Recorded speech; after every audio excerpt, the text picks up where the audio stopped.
నీవు దేవునికి ఇష్టడువా అన్నటువంటి అంశాన్ని ఈరోజు వాక్యం నుంచి మనం నేర్చుకుంటున్నామండి. ఈ భూమి మీద మనుషులుగా జీవిస్తున్నటువంటి మనం అనేక మందికి ఇష్టమైనటువంటి వారిగా ఉంటూ ఉంటాం. నీ తండ్రికి నువ్వు ఇష్టమైనటువంటి కొడుకుగా ఉండొచ్చు, నీ తల్లికి నువ్వు ఇష్టమైనటువంటి కూతురుగా ఉండొచ్చు, లేదా నీ తండ్రికి ఇష్టమైనటువంటి కూతురుగా, నీ తల్లికి ఇష్టమైనటువంటి కొడుకుగా నీకు ఉండొచ్చు. అలాగే నీకు బోధించేటువంటి మరి టీచర్కి నువ్వు ఇష్టమైనటువంటి విద్యార్థిగా ఉండొచ్చు. అలాగే నీ ఇరుగు పొరుగు వారికి నువ్వు మంచి వ్యక్తిగా, ఇష్టమైనటువంటి వ్యక్తిగా, నీ మాటలు వారు ఇష్టపడేటువంటి వారిగా నువ్వు ఉండొచ్చు. కానీ నీవు ఎవరి దృష్టిలో ఇష్టమైనటువంటి వ్యక్తిగా ఉండాలి, మనుషుల దృష్టిలో ఇష్టమైనటువంటి వ్యక్తిగా ఉంటూ ఉంటారండి. కానీ నువ్వు ఎవరి దృష్టిలో ఇష్టమైనటువంటి వ్యక్తిగా ఉండాలి అంటే దేవుని దృష్టిలో ఇష్టమైన వ్యక్తిగా ఉండాలి. బైబిల్లో అనేక మందిని మనం వారి జీవితాలు చదివేటప్పుడు వారి మనుషుల దయను సంపాదించుకోవడానికి ప్రయత్నం చేయలేదు, కానీ మనుషులకి వారి ఇష్టలుగా ఉండడానికి ప్రయత్నం చేయలేదు, కానీ ఎల్లప్పుడూ కూడా దేవునికే ఇష్టలుగా ఉండడానికి ప్రయత్నం చేశారు. దేవుని చేత సాక్ష్యం కూడా వాళ్ళు పొందుకున్నారండి. అయితే ఒక వ్యక్తి దేవునికి ఇష్టడుగా ఉండడానికి, దేవునికి ఇష్టరాలిగా మారడానికి ప్రధానమైనటువంటి ఒక కారణం ఉంది. ప్రధానమైనటువంటిది ఒకటి ఉంది. అది ఏంటో మనం బైబిల్లో నుంచి చాలా జాగ్రత్తగా చూద్దాం. మరి మనలో ఏం కలిగి ఉంటే దేవునికి ఇష్టడుగా నీవు ఉంటావు, మనలో ఏం కలిగి ఉంటే దేవునికి ఇష్టరాలుగా నీవు ఉంటావు, మనలో ఏం కనిపించాలో దేవుడికి, ఏది చూసి మనల్ని దేవుడు ఇష్టపడతాడు, మనలో ఏమి చూసి దేవుడు మనల్ని ఇష్టపడతాడు.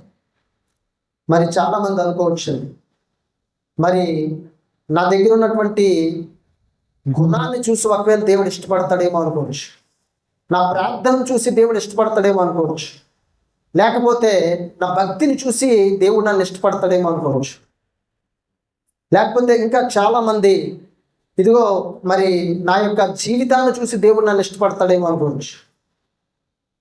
మరి ఇంకా మనం ముందుకు సాగిపోయినట్లయితే మరి నాకున్నటువంటి జ్ఞానాన్ని బట్టి ఒకవేళ దేవుడు నన్ను ఇష్టపడతాడేమో అనుకోవచ్చు, నాకున్న బలాన్ని బట్టి దేవుడు నన్ను ఇష్టపడతాడేమో అనుకోవచ్చు, నాకున్నటువంటి వివేకాన్ని బట్టి, మాటలను బట్టి దేవుడు నన్ను ఇష్టపడతాడేమో అనుకోవచ్చు, లేకపోతే నా దగ్గర ఉన్నటువంటి అందాన్ని బట్టో, ధనాలను బట్టో, దేనిని బట్టి దేవుడు నన్ను ఇష్టపడతాడు అనుకుంటే అది కాదండి.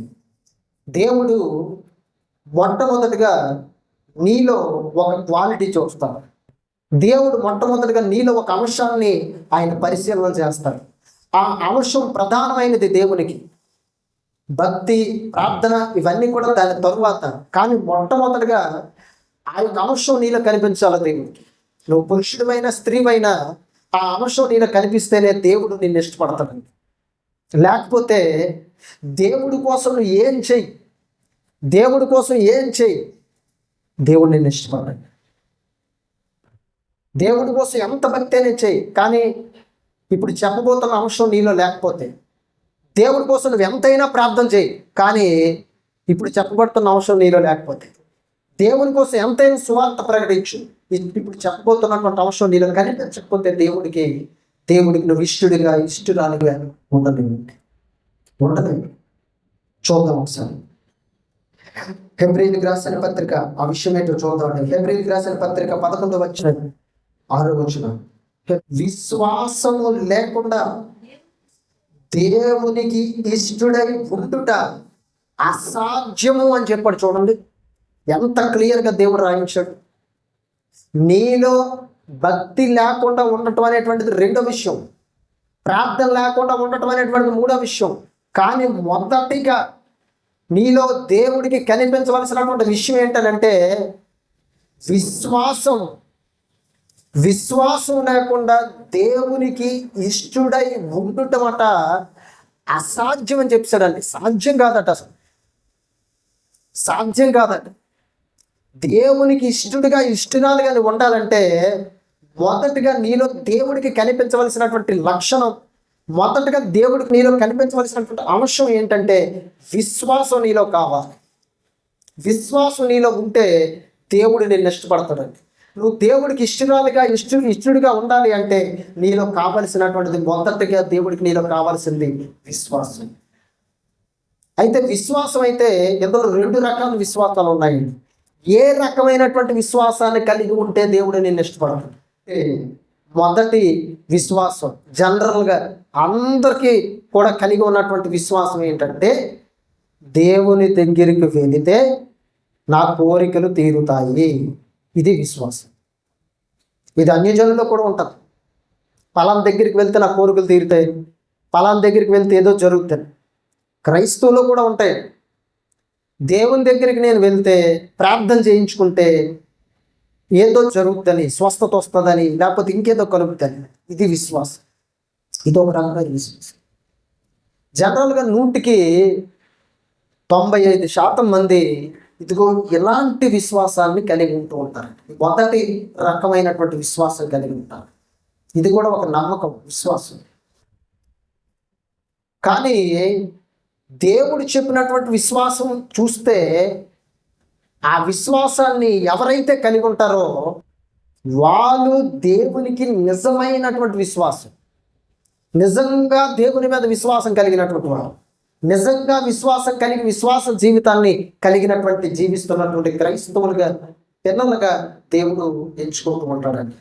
ఇంతకీ ఆ 2వ విశ్వాసం ఏంటి అని అంటే, అదే హెబ్రీయులకు రాసిన పత్రిక 11వ అధ్యాయం 1వ వచనాన్ని చదువుకుందామండి. 1వ వచనాన్ని, విశ్వాసం అనేది నిరీక్షింపబడు వాటి యొక్క నిజ స్వరూపం. చూసారండి, మొదటి మాట ఏం చెప్పండి? విశ్వాసం అనేదట నిరీక్షించబడే వాటి యొక్క నిజస్వరూపం. నిజస్వరూపం. ఈరోజు దేవుని నమ్ముకున్నారు, సంఘానికి వస్తున్నారు, ప్రార్థన చేస్తున్నారు, వాక్యాన్ని వింటున్నారు, ఆరాధిస్తున్నారు దేవుణ్ణి. అయితే క్రైస్తవుడిగా నువ్వు మారినందుకు, క్రైస్తవుడిగా నువ్వు జీవిస్తున్నందుకు, క్రైస్తవుడిగా నువ్వు పేరు పెట్టుకున్నందుకు నీలో మరి ఎలాంటి విశ్వాసం ఉంది అంటే, ఇక్కడ మనం చూసినట్లయితే మొదట చెప్పినటువంటి విశ్వాసం అంటే, నువ్వు క్రైస్తవుడిగా బ్రతుకుతున్నంత కాలం కూడా నేను ప్రార్థన చేస్తే ప్రభు ఏదో ఇస్తాడని, నేను ప్రార్థన చేస్తే ప్రభు ఏదో చేస్తాడని, నేను ప్రార్థన చేస్తే లేదా నేను ఉపవాసం ఉంటే ఇంకేదో నా జీవితంలో జరుగుతుందని, ఈ రకమైనటువంటి విశ్వాసంతో ఎప్పటికీ అనేక సంవత్సరాల నుంచి క్రైస్తవ జీవితంలో కొనసాగుతున్నటువంటి వారు లక్షలలో, కోట్లలో ఉన్నారంటే మీకు ఆశ్చర్యం కలగాలి నేటికి, ఈ రోజుకి. కానీ దేవుడు చెప్పినటువంటి విశ్వాసాన్ని కానీ మనం చూస్తే చూడండి, అక్కడ విశ్వాసం అనేది నిరీక్షించబడు వాటి యొక్క నిజస్వరూపం అన్నాడండి. అంటే విశ్వాసగా, దేవుని నమ్మినటువంటి వ్యక్తిగా, దేవుని యందు నమ్మకాన్ని కలిగి ప్రభు దగ్గరికి వచ్చినటువంటి వ్యక్తిగా నువ్వు ఏం కలిగి ఉండాలి అని అంటే విశ్వాసం కలిగి ఉండాలి. అయితే విశ్వాసం ఎలాంటి విశ్వాసం అని ఉండాలి అని అంటే, నిరీక్షించబడు వాటి యొక్క నిజస్వరూపాన్ని. నువ్వు నిరీక్షించబడు వాటి యొక్క నిజస్వరూపాన్ని అంటే అర్థం ఏంటి? నువ్వు నిరీక్షణ కలిగి ఉన్నావు అంటే క్రైస్తవులుగా నువ్వు కలిగి ఉండవలసింది ఏంటంటే నిరీక్షణ. దేవుడి దగ్గరికి వచ్చావంటే విశ్వాసంతో పాటు నిరీక్షణ. అయితే దేని కొరకు నిరీక్షణ? దేని కొరకు ఆ నిరీక్షణ యొక్క నిజస్వరూపాన్ని నువ్వు చూడగలుగుతున్నావు? ఒక వ్యక్తి ఒక ఉద్యోగం యొక్క అవసరం నిమిత్తమై ప్రభువుని నమ్ముకున్నాడు అనుకుందాం కాసేపు. నమ్ముకున్నప్పుడు చర్చికి వచ్చాడు, ఆ పాస్టర్ గారితో ప్రార్థన చేయించుకున్నాడు, ఇదిగో నాకు ఉద్యోగం కావాలంటే. ఇప్పుడు ఆ వ్యక్తి ప్రార్థన చేయించుకుంటే ఉద్యోగం వస్తుంది అన్న నమ్మకాన్ని మాత్రమే కలిగి ఉన్నాడు తన జీవితంలో. నేను పాస్టర్ గారితో ప్రార్థన చేయించుకుంటే దేవుడు నాకు ఉద్యోగాన్ని ఇస్తాడు అన్న విశ్వాసం, అన్న నమ్మకాన్ని మాత్రమే కలిగి ఉన్నాడు. అప్పుడు దాని నిజస్వరూపం అంటే ఎప్పుడు ఉద్యోగం వస్తే నిజస్వరూపం, రాకపోతే నిజస్వరూపం కాదు. కానీ క్రైస్తవుడిగా దేవుడు నీకు అది చెప్పలే. నీకు ఎలాంటి విశ్వాసం ఉంచమని చెప్పాడనంటే, విశ్వాసం అనేది నిరీక్షించబడి వాటి యొక్క నిజస్వరూపం అని చెప్పాడు. అంటే క్రైస్తవుడుగా నీలో కలిగి ఉండవలసినటువంటి నిజమైన విశ్వాసం ఏంటి అని అంటే, ఆ విశ్వాసం నిరీక్షణతో కూడిందై ఉండాలి అని చెప్పాడండి. ఆ విశ్వాసం ఎలా ఉండాలి? నిరీక్షణతో కూడిందై ఉండాలి. ఎంతకీ ఏ విషయంలో నువ్వు నిరీక్షణ ఉంచాలి? ఎలాంటి విషయంలో నువ్వు నిరీక్షణ ఉంచాలి? నీకున్నటువంటి అవసరాల విషయమే నిరీక్షణ ఉంచాలా? నీకున్నటువంటి కోరికల నిమిత్తమే నిరీక్షణ ఉంచాలా? నీకున్నటువంటి విషయాల విషయమై నువ్వు నిరీక్షణ ఉంచాలా? నువ్వు ఏదైతే కోరుకుంటున్నావో ఆ కోరికల విషయమై, ఆ అవసరాల నిమిత్తమైన విశ్వాసం ఉంచాలా అంటే కాదండి. మరి దేని విషయంలో నువ్వు నిరీక్షణ ఉంచాలి అని అంటే నిరీక్షించబడు వాటి యొక్క నిజ స్వరూపం అనడానికి. అంటే క్రైస్తవుడైనందుకు, క్రైస్తవురాలైనందుకు, ప్రభువును నామములో బాప్తిసం పొందినందుకు, క్రీస్తు రక్తజాతలు కడగబడినందుకు నువ్వు నిరీక్షణ కలిగి ఉండాలి. ఏ విషయంలో నిరీక్షణ కలిగి ఉండాలంటే విశ్వాసం అనేది నిరీక్షించబడు వాటి యొక్క నిజ స్వరూపం. కాబట్టి నిజమైన విశ్వాసంలో నువ్వు జీవించాలి. ఏంటి నిజమైనటువంటి విశ్వాసం? దేని కొరకు మనం ఎదురు చూడాలి? దేని కొరకు మనం నిరీక్షణ కలిగి ఉండాలి అని అంటే ఈరోజు మనం చూసినట్లయితే అపోస్తలుడైన పౌలు చెప్తున్నాడు. చూడండి ఒకసారి. అపోస్తలుడైన పౌలు తెస్సలోనికీయులకు రాసినటువంటి మొదటి పత్రిక 4:13 సహోదరులారా, చూడండి, సహోదరులారా, నిరీక్షణ లేని ఇతరుల వలె మీరు దుఃఖపడకుండా నిమిత్తము అన్నాడు. చూడండి, అంటే నిరీక్షణ కలిగిన వారు ఉన్నారు, నిరీక్షణ లేని వారు ఉన్నారు. నిరీక్షణ కలిగిన వారు ఎవరంటే ఇదిగో నిజమైన విశ్వాసాన్ని కలిగినటువంటి వారు. నిరీక్షణ లేని వారు ఎవరంటే శరీర సంబంధమైన అవసరాల విషయమై నిరీక్షణ కలిగి ఉన్నటువంటి వారు, లేదా ప్రభువు నామములో బాప్తిసం పొందనటువంటి వారు ఎవరైతే ఉన్నారో వారికి నిరీక్షణ అనేటువంటిది ఉండదు అని చెప్పారు. మరి శరీర విషయాల విషయమై మరి అవసరాల విషయమై వారికి నిరీక్షణ ఉంటుందా అంటే ఉంటుంది. కానీ ఇక్కడ చెప్తున్నది దానికోసం కాదండి. మరి మరొకసారి చదువుదాం. సహోదరులారా, నిరీక్షణ లేని ఇతరుల వలె అన్నాడండి. ఎవరికి నిరీక్షణ ఉండదు? అన్యజనులకు నిరీక్షణ ఉంటుందో ఉండదా? వారికి ఏ విషయంలో నిరీక్షణ ఉంటుంది? శరీర సంబంధమైన అవసరాల నిమిత్తమే నిరీక్షణ ఉంటుంది. కానీ ఇక్కడ చెప్పబడుతున్నది దేనికోసం? నిరీక్షణ లేని అన్నాడు ఇక్కడ. అంటే ఏ విషయంలో నిరీక్షణ లేదు? దేని కొరకు నిరీక్షణ లేదు వాళ్ళకి? ఏ విషయంలో నిరీక్షణ అనేటువంటిది వాళ్ళ జీవితంలో కలిగి లేరు అంటే కింద చెప్తున్నాడు. చూడండి, సహోదరులారా, నిరీక్షణ లేని ఇద్దుల వల్ల మీరు దుఃఖపడకుండా నిమిత్తము అన్నాడు. చూడండి, అంటే చాలామంది జీవితాల్లో నిరీక్షణ లేదు అనగా దాని అర్థం ఏంటంటే నిజమైన విశ్వాసం లేదు. దుఃఖపడకుండా నిమిత్తం. ఏ విషయంలో దుఃఖపడటం చూడండి చెప్తున్నాడు, నిద్రించుచున్న వారిని గురించి మీకు తెలియకుండా మాకు ఇష్టం లేదు అన్నాడండి. నిద్రించుచున్న వారిని గురించి మరి మీకు చెప్పకుండా ఉండటం మాకు ఇష్టం లేదు. చెప్పాలనుకుంటున్నాం, మీకు తెలియకుండా ఉండటం మాకు ఇష్టం లేదు, మీకు తెలియాలనుకుంటున్నాం. నిద్రించటం అంటే అర్థం ఏంటంటే బైబిల్ యొక్క పరిభాషలో మృతి చెందటం. మృతి చెందినటువంటి వారిని బైబిల్ ఏమని చెప్తుందంటే నిద్రించారు అని చెప్పబడుతుందండి. నిద్రించారు,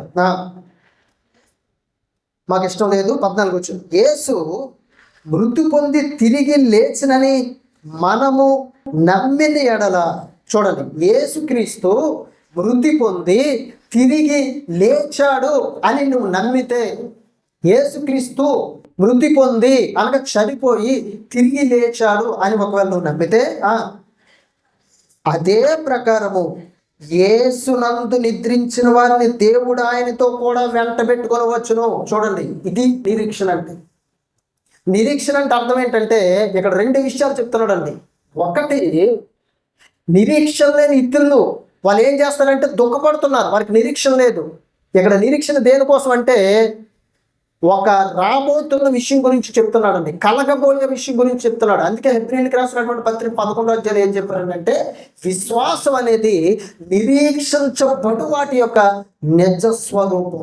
నిజ స్వరూపం ఎప్పుడు నీకు కనిపిస్తుందంటే ఆ నిజ స్వరూపాన్ని గురించి ఇక్కడ చెప్తున్నాడు. చూడండి, ఆ నిజ స్వరూపాన్ని గురించి ఇక్కడ మాట్లాడుతున్నాడు. నిరీక్షణ లేని మిత్రుల వలె మీరు దుఃఖపడకుండా నిమిత్తం నిద్రించుచున్న వాళ్ళ గురించి మీకు తెలియకుండా మాకు ఇష్టం లేదు. యేసు మృతి పొంది తిరిగి లేచాడని మనం నమ్మిన ఎడల, యేసుక్రీస్తు మృతి పొంది తిరిగి లేచాడని మనం నమ్మిన ఎడల, అదే ప్రకారం యేసునందు నిద్రించిన వారిని అని అన్నాడు. చూడండి, ఎవరినందు నిద్రించిన వారిని? ఎవరినందండి? యేసునందు నిద్రించడం అంటే, యేసునందు చనిపోవడం అంటే, నిద్రించడం అంటే మామూలు మన పరిభాషలో మాట్లాడుకుందాం. యేసునందు చనిపోవడం అంటే చూడండి, అక్కడ యేసునందు నిద్రించిన వారిని అనే మాట ఉంది చూడండి. యేసునందు నిద్రించడం అంటే అంటే ఒక వ్యక్తి మారు మనసు పొంది పాప క్షమాపణ నిమిత్తం యేసుక్రీస్తు నామములో బాప్తీసం తీసుకున్నది మొదలు ప్రభువు కొరకు జీవించినంత కాలం దేవుని పేరు పెట్టుకొని దేవుని కొరకు జీవించినటువంటి వ్యక్తి,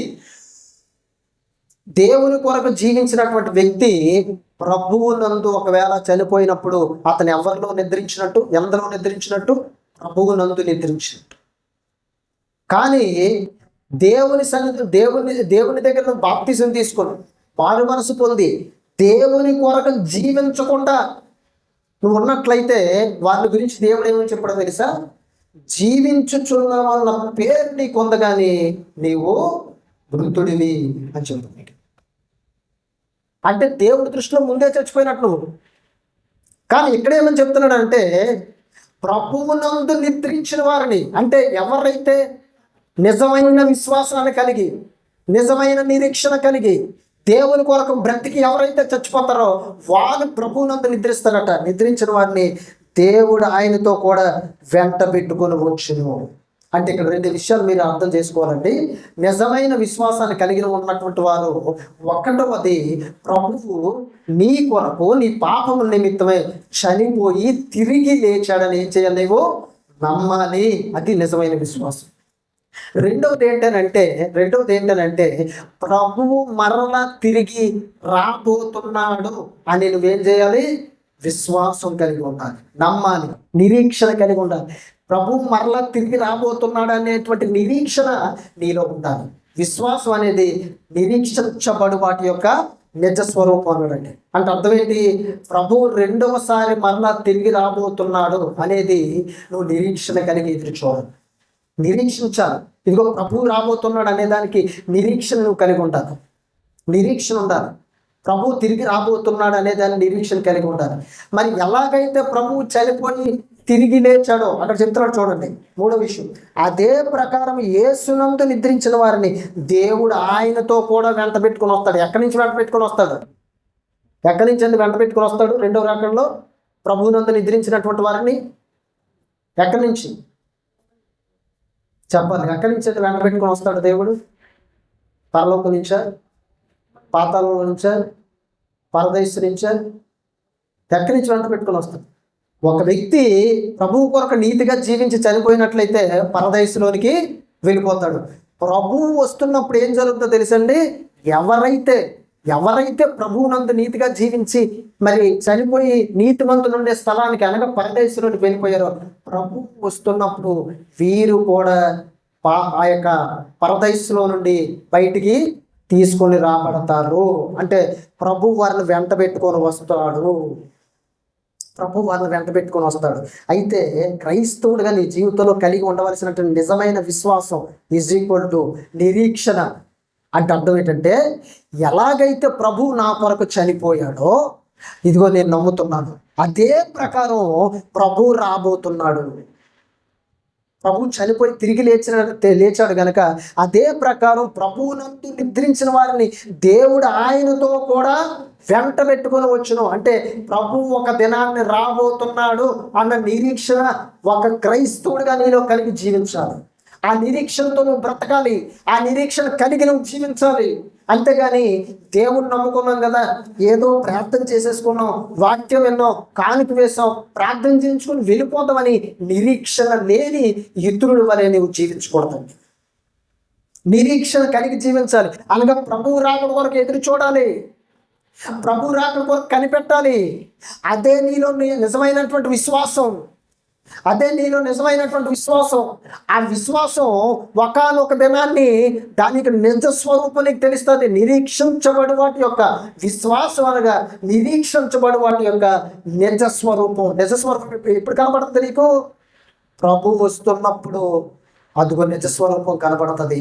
అప్పుడు నువ్వు నిజంగా ప్రభు కొరకు జీవించి ప్రభువునందు నిద్రిస్తే నువ్వు కూడా పరదేశం నుంచి అదే టైం నుంచి బయటకు వస్తావు. ప్రభు నిన్ను వెంట పెట్టుకొని వస్తాడు. అలాగే ప్రభు నిన్ను ఏం చేస్తాడండి? వెంట పెట్టుకొని వస్తాడండి. ప్రభు నిన్ను వెంట పెట్టుకొని వస్తాడు. అంటే నీ నిరీక్షణ ఇప్పుడు దేని మీద ఉండాలి?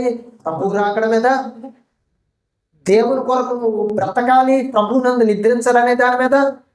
మూడో విషయం ఏంటంటే, నేను కూడా ప్రభు వచ్చేటప్పుడు నీతిమంతులందరితో, అబ్రహాముతో, ఇస్సాకుతో, యాకోబుతో, దావీదుతో, మరి యోసేపుతో, ఎవరెవరైతే నీతిమంతులు ఉన్నారో శిష్యులతో, వీళ్ళందరితో కూడా నేను కూడా వాళ్ళతో పాటు ప్రభువు నన్ను వెంట పెట్టుకొని వస్తాడు అన్న నిరీక్షణ నీలో కావాలి. అర్థమైందండి? క్రైస్తవుడిగా అలాంటి నిరీక్షణ ఉంచాలి. అలాంటి గొప్ప నిరీక్షణ ఉంచాలి. ఏ నిరీక్షణ? నేను కూడా అబ్రహాముతో కలిసి ప్రభు రాకడలో రాబోతున్నాను. అనగా మూడవ ఆకాశంలో నుండి, పాతాళంలో ఉన్నటువంటి పరదైసులో నుండి నేను కూడా బయటికి రాబోతున్నాను. అంటే దావీదుతో ఉంటావు, అబ్రహాముతో ఉంటావు, యాకోబుతో, యోసేపుతో, ఏమండి ఇంకా భక్తులందరితో, పౌలుతో, పేతురుతో, అందరితో కూడా నువ్వు కలిసి భూమి మీద ఇంకా ఎవరైతే నీతిమంతులుగా జీవిస్తారో వారితో పాటు కలిసి నేను వస్తాను అన్నది నిరీక్షణ. అయితే దాని నిజస్వరూపం ఎప్పుడు? నువ్వు ఏ రోజైతే వస్తావో అది దాని నిజస్వరూపం. అర్థమైందండి? ఏ రోజైతే వస్తావో అది దాని యొక్క నిజస్వరూపం. దాని యొక్క నిజస్వరూపం అండి. విశ్వాసం అనేది నిరీక్షించబడి వాటి యొక్క నిజస్వరూపం. దేనికోసం నిరీక్షిస్తున్నావు? క్రైస్తవుడిగా, క్రైస్తవురాలుగా దేనికోసం నిరీక్షిస్తున్నావు అంటే, ఇదిగో ప్రభువు రాకడ గురించి నువ్వు నిరీక్షించాలి. ప్రభువు నందు నిద్రిస్తే నువ్వు కూడా ఇదిగో మరి ఆయన పాతాళంలో నుండి బయటికి రాబోతున్నావు. ఆ యొక్క ఏదైతే నెమ్మది పొందే స్థలం ఉందో, ఏదైతే పరదైస్ ఉందో అందులో నుంచి నువ్వు బయటికి రాబోతున్నాను అని ముందుగానే నువ్వు విశ్వసించాలి. ముందుగానే నేను విశ్వాసం కలిగి ఉండాలి. ముందుగానే ఆ నిరీక్షణ నీకు ఉండాలి. అంతే తప్ప ఆ నిరీక్షణ లేకుండా ఏదో బ్రతుకుతున్నాను, ఏదో ఆదివారం వెళ్తున్నాను, ప్రార్థన చేసుకుని ఇంటికి వెళ్ళిపోతున్నాను అనే నిరీక్షణ లేని ఇతరులని ఉండకూడదు. నిరీక్షణ కలిగిన క్రైస్తవుడిగా, క్రైస్తవురాలుగానే ఉండాలి. క్రైస్తవ్యం అనగానే ప్రభు ఒక మాట చెప్పాడు, ఇదిగో నేను వెళ్ళి మీ కొరకు స్థలాన్ని సిద్ధపరుస్తాను, నేను మరలా వచ్చి నేనుండి స్థలంలో మీరు కూడా ఉండేలాగా నేను మిమ్మల్ని తీసుకొని వెళ్తాను, నా తండ్రి అంత అనేక నివాసములు కలవు. అంటే నీకు ఆ నిరీక్షణ ఉందా? ఇదిగో పరలోకంలో అనేక నివాసాలు ఉన్నాయని, ప్రభు నీ కొరకు తిరిగి రాబోతున్నాడని, ఆయన నేను పరలోకానికి తీసుకొని వెళ్ళబోతున్నాడని, ఈలోగా ఆయన వచ్చేటప్పుడు నీవు పరదైసులో నుండి బయటికి రాబోతున్నావు అన్న నిరీక్షణ నీలో ఉందా? నిజస్వరూపం అప్పుడు కనిపిస్తుంది. ఇప్పుడు నువ్వు నిరీక్షణ ఉంచితే నిజస్వరూపం ప్రభు వచ్చినప్పుడు కనిపిస్తుంది. ప్రభు రాకడ వరకు విశ్వాసంతో నువ్వు ఎదురు చూడాలి. నిరీక్షణతో ఈరోజు ఎంతమందికి అలాంటి నిజమైన విశ్వాసం ఉంది? ఎంతమందికి అలాంటి నిజమైనటువంటి నిరీక్షణ ఉంది? కేవలం ఈరోజు క్రైస్తవ ప్రపంచం ఎలా మారిపోయిందో తెలుసా? కేవలం అవసరాల కొరకే దేవుణ్ణి ఆరాధించే వారిగా మారిపోయింది. అంతే తప్ప పరదేశంలోకి వెళ్ళాలన్న నిరీక్షణ, ప్రభు రాబోతున్నాడు, ప్రభు రాకడ కొరకు ఎదురు చూడాలన్నటువంటి నిరీక్షణ, అలాంటి విశ్వాసం, ఇదిగో నేను అబ్రహాముతో, యాకోబుతో, ఇస్సాకుతో, పౌలుతో, దావీదుతో కలిసి పరదేశంలో నుండి మరి ప్రభు మమ్మల్ని వెంట పెట్టుకొని వస్తాడన్న నిరీక్షణ ఈరోజు ఎంతమందికి ఉందండి? ఎంతమందికి ఉంది ఈరోజు? 15వ వచనం, మేము ప్రభు మాటను బట్టి మీతో చెప్పినదేమనగా, ప్రభువు రాకడ వరకు సజీవులమై నిలిచియుడు మనము నిద్రించిన వారికంటే ముందుగా ఆయన సన్నిధి చేరము. అంటే అర్థం ఏంటి? ఒకవేళ ప్రభు వచ్చే టైంకు ఎవరైతే బ్రతికున్నారో ఆ బ్రతికున్న వారి గురించే చెప్తున్నాడండి. బ్రతుకున్నటువంటి వారిని గురించి కూడా చెప్తున్నాడు. ప్రభు వచ్చేటప్పుడట, ప్రభువు రాకడ వరకు సజీవులమై నిలిచిండు మనము నిద్రించిన వారి కంటే ముందుగా ఆయన సన్నిధి చేరం. అంటే ఎవరైతే ప్రభువునందు నిద్రించారో వారికంటే ముందు మనం ప్రభుతో పాటు వెళ్ళిపోగొట్టాలి. ముందు వాళ్ళు వస్తారు, రావాలి. చూడండి 16 రోజులు ఆర్భాటముతోను, ప్రధాన దూత శబ్దంతో, దేవుని బోరుతోను పరలోకం నుండి ప్రభువు దిగి వచ్చింది. ఇంతకీ ప్రభు ఎలాగొస్తాడట? ఏదో సింపుల్గా వచ్చాడండి, ఏదో నార్మల్గా వచ్చాడు ప్రభు రాకడ ఎలాగుంటుందో తెలుసా? ప్రభు రాకడ ఎలాగుంటుందో చెప్తాను చూడండి. ఆర్భాటముతోను, ఆర్భాటం అంటే కోట్ల మంది దేవదూతలు వస్తారండి. కోట్ల మంది దేవదూతలు దేవుని స్తుతిస్తూ వస్తారు, దేవుని గణపరుస్తూ వస్తారు. ఇంకా ప్రధాన దూత శబ్దముతోనూ, ప్రధాన దూత శబ్దం చేస్తాడట, ఇదిగో ప్రభు రాబోతున్నాడు, వస్తున్నాడు ప్రభు అని. ప్రభు వస్తున్నాడు. నేను పూర్వకాలంలో రాజు ఒక రాజ్యంలో ప్రవేశించేటప్పుడు, లేదా ఆ యొక్క రాజు కోటలో ప్రవేశించినప్పుడు, ఇదిగో శ్రీ మహారాజు వారు ఏం చేస్తున్నారు అని చెప్పగా అందరూ సైలెంట్ అయిపోతారండి. రాజు వస్తున్నాడు, ముందుగానే అనౌన్స్మెంట్ జరుగుతుంది. అలాగే ప్రభు వచ్చేటప్పుడట ప్రధాన దూత శబ్దం చేస్తాడట, ప్రభు రాబోతున్నటువంటి శబ్దం. ఇంతకీ ఈ రెండో మాట కూడా చూడండి, దేవుని బోరతోను అనే మాట ఉంది చూడండి. అనగా దేవుడు తన బోరను ఊదినప్పుడు, దూత తన బోరను ఊదినప్పుడు మొత్తం ప్రపంచం అంతటా కూడా వినపడుతుందండి. తెలుసా మీకు? భూమి మీద ఉన్న ప్రతి దేశంలో కూడా శబ్దం వినపడుతుంది, భూమి అంతలో కూడా శబ్దం వినపడుతుంది. అంటే ఎంత గొప్పగా ప్రభు రాక ఉంటుందో మీరు చూడండి. అలా జరిగినప్పుడట ప్రభు పరలోకము నుండి దిగి వచ్చును, క్రీస్తునందుండి మృతులైన వారు మొదట లేతురు. ఇంతకీ మొదట లేపబడేవారు ఎవరు? అన్యజనులు కాదు. ఎవరు? క్రీస్తునందుండి మృతులైపోయి పరదేశంలోకి వెళ్ళిపోయి ప్రభు రాకడ కొరకు ఎదురు చూస్తున్నటువంటి వారు మొట్టమొదటిగా లేపబడతారటండి. వాళ్ళు లేపబడి ప్రభు ఇలా వస్తుంటాడు, వీళ్ళు లేపబడుతుంటారు, ప్రభు వాళ్ళని వెంట పెట్టుకొని వస్తాడండి. ఆ మీదట సజీవులమై నిలిచి ఉండు మనము వారితో కూడా, ఎప్పుడు వారితో కూడా ప్రభువుని ఎదుర్కొన్నట్టుకు ఆకాశ మండలం మేఘముల మీద కోల్పోబడదు. ఆ తర్వాత తీర్పు జరుగుతుందండి. అది మిగతా కొరింథీ పత్రికలో పౌలు రాశాడు. ఆ తర్వాత ఇప్పుడు ఎప్పుడైతే బయటకు వచ్చారో, తర్వాత అన్యజనులు వచ్చారో, అన్యజనులు కూడా వస్తారు. అప్పుడు తీర్పు జరుగుతుంది. కొంతమంది పరలోకానికి, కొంతమంది నరకానికి వెళ్ళిపోతారు.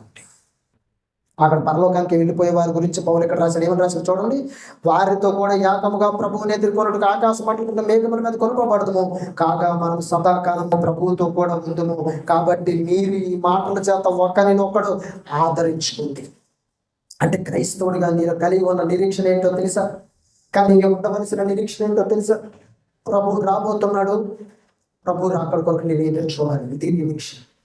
ప్రభు వచ్చేటప్పుడు నేను ప్రభువునందు నిద్రించినటువంటి నేను ప్రభువుతో పాటు నేను ఆయన నన్ను వెంట పెట్టుకొని రావాలి. ఇది నీకు ఉండవలసిన విశ్వాసం, ఇది నీకు ఉండవలసినటువంటి నిరీక్షణ, ఇది నీకు ఉండవలసినటువంటి నిరీక్షణ.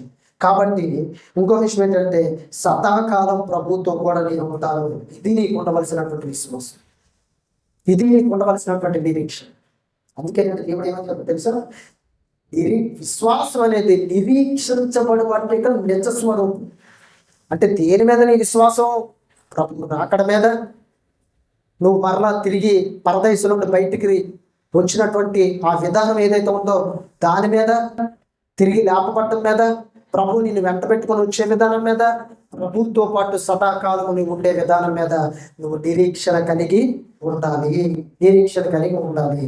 ఇప్పుడు మీరు జాగ్రత్తగా చూసినట్లయితే దేవుడు ఏమని చెప్పాడంటే, హెబ్రీయులకు రాసినటువంటి పత్రికలో విశ్వాసం అనేది హెబ్రీయులకు రాసినటువంటి పత్రికలో విశ్వాసం అనేది నిరీక్షించబడి వాటి యొక్క నిజస్వరూపం, అదృశ్యమైనవి. రెండో మాట చదువుతున్నాం, అదృశ్యమైనవి ఉన్నవన్నట్టుకు రుజువునై ఉన్నది. ఎంతకీ అదృశ్యం. చూడండి, కంటిన్యూస్ చెప్తున్నాడు. విశ్వాసం అనేటువంటిది నిరీక్షించబడి వాటి యొక్క నిజస్వరూపం, అదృశ్యమైనవి ఉన్నాయి అని చెప్పాడు. అదృశ్యమైనవి అంటే కంటికి కనిపించడవి ఉన్నాయి. ఏంటి కంటికి కనిపించడం అంటే, ఇప్పుడు ప్రభు రాకని కంటికి కనిపించలేదు, కానీ ఒకనొక దినాన్ని ప్రభు రాబోతున్నాడు. రెండో విషయం, నువ్వు ఆ యొక్క పరదేశం నుండి బయటికి రాబోతున్నావు, ప్రభు నిన్ను వెంట పెట్టుకొని వస్తాడు.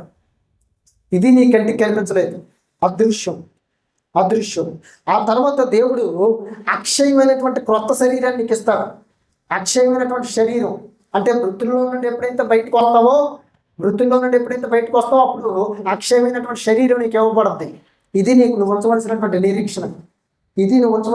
నిరీక్షణ, అదృశ్యమైన ఉన్నవంటుకు రుజువునై ఉన్నది. అదృశ్యమై ఉన్నవన్నట్టుకు రుజువునై ఉన్నది. ప్రభువుతో పాటు సదాకాలం కూడా ఉంటాము అనేది ఉంచవలసినటువంటి విశ్వాసము, నిరీక్షణ. ఇంతకీ పరలోకాన్ని ఎవరైనా చూసారా? పరలోకాన్ని చూసారా? చూడండి. మరి నువ్వు విశ్వాసం ఉంచాలి. ఏమని? ప్రభువుతో పాటు సదాకాలం ఎక్కడ ఉంటావు? పరలోకంలో. ఇది నువ్వు ఉంచవలసినటువంటి విశ్వాసం, ఇది నువ్వు ఉంచవలసినటువంటి నమ్మకం, ఇది నువ్వు ఉంచవలసినటువంటి నిరీక్షణ, ఇది నువ్వు ఉంచవలసినటువంటి నిరీక్షణ. అయితే ఎప్పుడైతే నువ్వు ఎలాంటి విశ్వాసాన్ని కలిగి ఉంటావో అప్పుడు నువ్వు ఎవరమని 6వ వచనంలో చెప్తున్నావు చూడండి. విశ్వాసం లేకుండా దేవునికి ఇష్టడై ఉండుట అసాధ్యము. ఇప్పుడు మీకు నేను ఒక ప్రశ్న వేసుకోవాలి,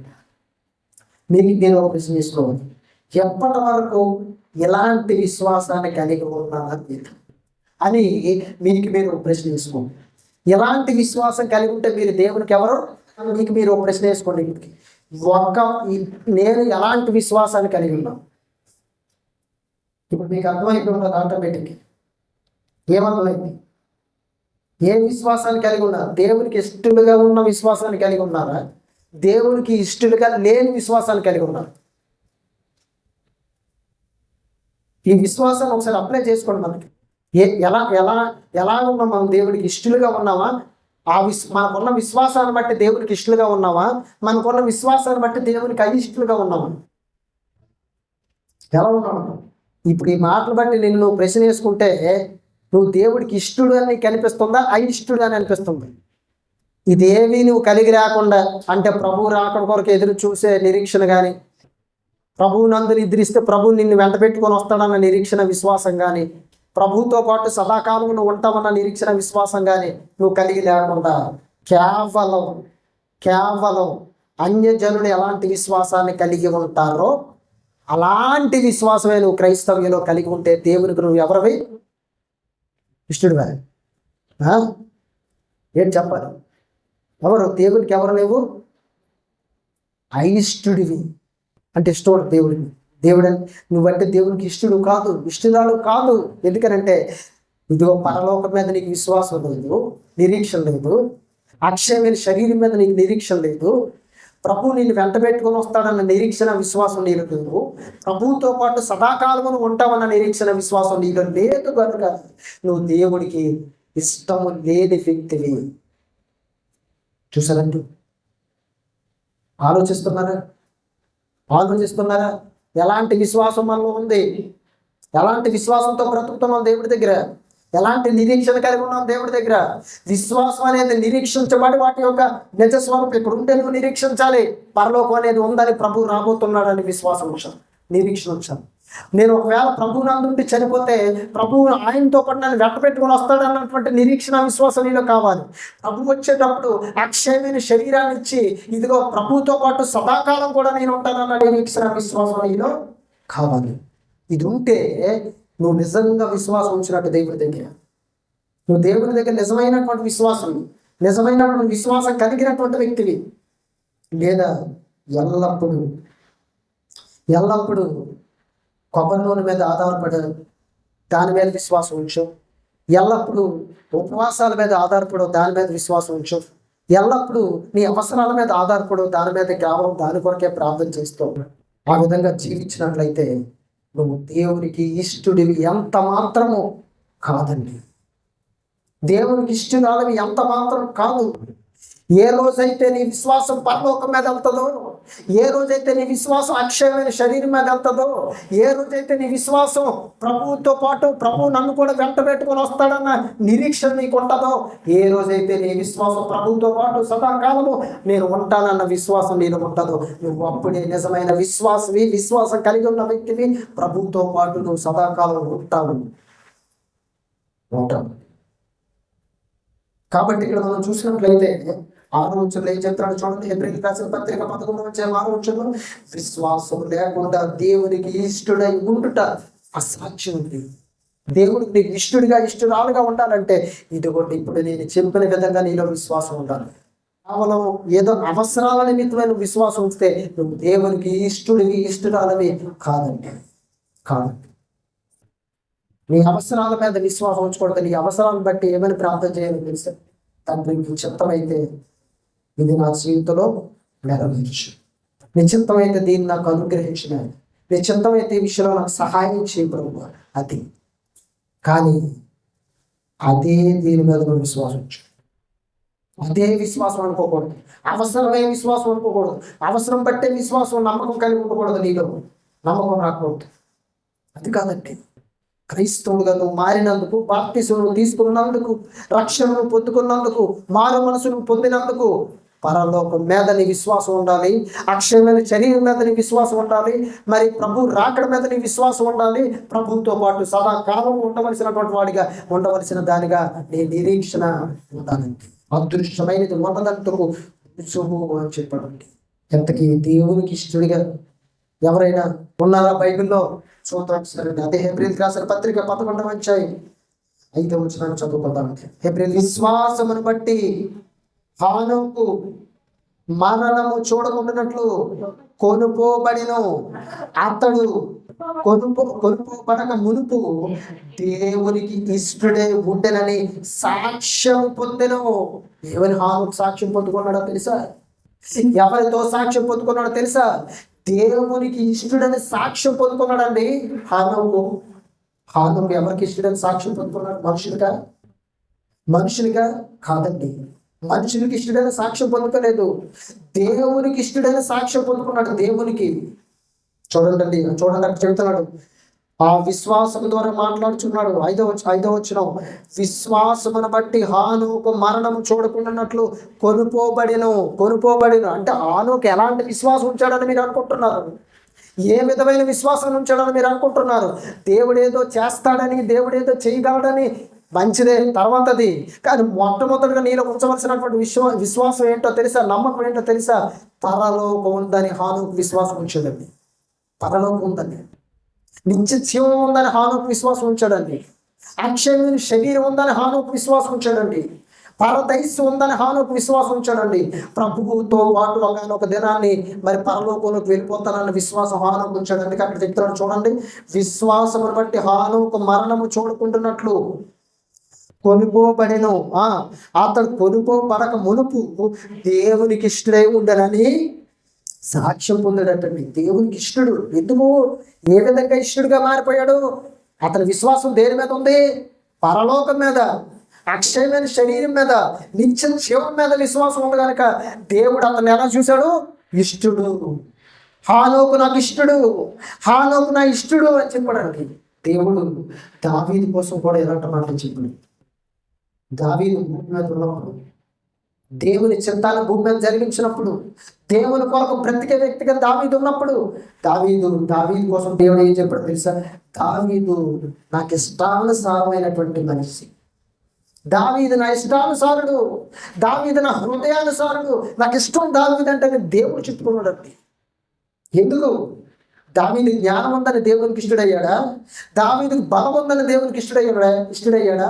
దావీదు రాజు అని దేవునికి ఇష్టడయ్యాడా? దావీదు దగ్గర ధనం ఉందని దేవునికి ఇష్టడయ్యాడా? కాదండి.